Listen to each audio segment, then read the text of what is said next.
정부 부동산 거래 샅샅이 살핀다. 조사 대상은 서울의 주택, 건물 자금 출처, 의심 사례에 대해 정부는 11일부터 집중조사를 시작한다.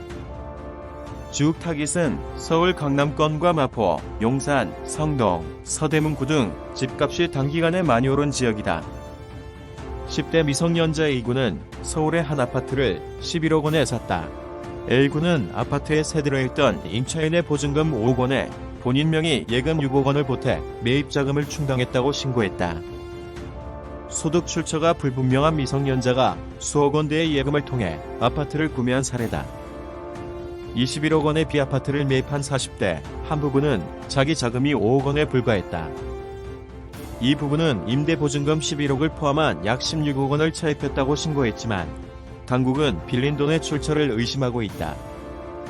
16억 원짜리 C아파트를 매입한 30대 부부도 임대보증금 3억 원을 포함한 차입금이 8억 원에 달했다. 이 사례 역시 자금 출처 의심 사례로 정부는 분류했다. 이 같은 서울의 주택, 건물 자금 출처 의심 사례에 대해 정부는 11일부터 집중조사를 시작한다. 국토교통부는 서울시 행정안전부 국세청 금융위원회 금융감독원, 한국감정원 등과 서울 지역 실거래 관계기관 합동조사를 하겠다고 밝혔다. 분양가 상한제 등 정부의 고강도 규제에도 서울 집값이 잡히지 않자 정부가 내린 조치다.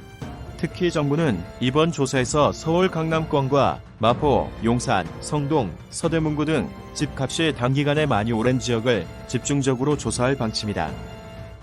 우선 올해 8월 이후 실거래 신고된 건을 살피고 필요하면 8월 이전 거래까지 보게 된다.